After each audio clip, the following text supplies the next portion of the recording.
ನಮಗೆ ಗೊತ್ತಿರೋ ಹಾಗೆ ಏಕಾದಶಿ ಅಂದ್ರೇ ಅದರ ಮಹತ್ವ ಉಪವಾಸ ಮಾಡೋದು. ಆದರೆ ಇದು ವಿಶೇಷವಾಗಿ ವೈಕುಂಠ ಏಕಾದಶಿ. ಉಪವಾಸದ ಜೊತೆಗೆ ನಾವು ಯಾವ ರೀತಿ ಆಚರಣೆಗಳನ್ನ ಮಾಡಬೇಕಾಗತ್ತೆ? ಉಪವಾಸ ಅನ್ನೋ ಪದದ ಅರ್ಥನೇ ಭಗವಂತನಿಗೆ ಹತ್ತಿರದಲ್ಲಿ ವಾಸವಾಗುವುದು. ಭಗವಂತನಿಗೆ ಹತ್ತಿರ ಆಗೋದಕ್ಕೆ ಮಾಡಬೇಕಾಗಿರುವಂಥ ಚಟುವಟಿಕೆಗಳೇನು? ಒಂದು, ಭಗವಂತನ ನಾಮಸ್ಮರಣೆ, ಹರೇ ಕೃಷ್ಣ ಮಹಾಮಂತ್ರದ ನಾಮ ಜಪ ಮಾಡ್ಬೋದು. ಅದೇ ಅಲ್ಲದೆ ನಿಮ್ಮ ಮನೆಯಲ್ಲೇ ನೀವು ದೇವರ ಪೂಜೆ ಮಾಡ್ಬೋದು. ದೇವರ ಪೂಜೆ ಮಾಡ್ತಾ ವಿಶೇಷ ಸ್ತೋತ್ರಗಳು ಮಂತ್ರಗಳನ್ನು ಧ್ಯಾನ ಮಾಡ್ಬೋದು. ವೆಂಕಟೇಶ್ವರ ಸುಪ್ರಭಾತ ಇರ್ಬೋದು, ವೆಂಕಟೇಶ್ವರ ಸ್ತೋತ್ರ ಇರ್ಬೋದು, ಬ್ರಹ್ಮ ಸಂಹಿತೆ ಇರ್ಬೋದು. ಇಂಥ ವಿಶೇಷ ಪ್ರಾರ್ಥನೆಗಳನ್ನು ಮಾಡ್ಬೋದು. ಅಷ್ಟೇ ಅಲ್ಲದೆ ಭಗವಂತನ ನಾರಾಯಣನ ದೇವಸ್ಥಾನಕ್ಕೆ ಭೇಟಿ ನೀಡಿ ವೈಕುಂಠ ದ್ವಾರದಲ್ಲಿ ಅವನ ದರ್ಶನ ಪಡಿಬೋದು.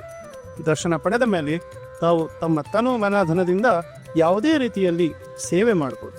ಈ ರೀತಿ ವೈಕುಂಠ ಏಕಾದಶಿಯಂದು ಭಗವಂತ ಶ್ರೀಮನ್ ನಾರಾಯಣನ ಹತ್ತಿರವೇ ವಾಸ ಮಾಡಬಹುದು. ಅದು ನಿಜವಾದ ಉಪವಾಸ.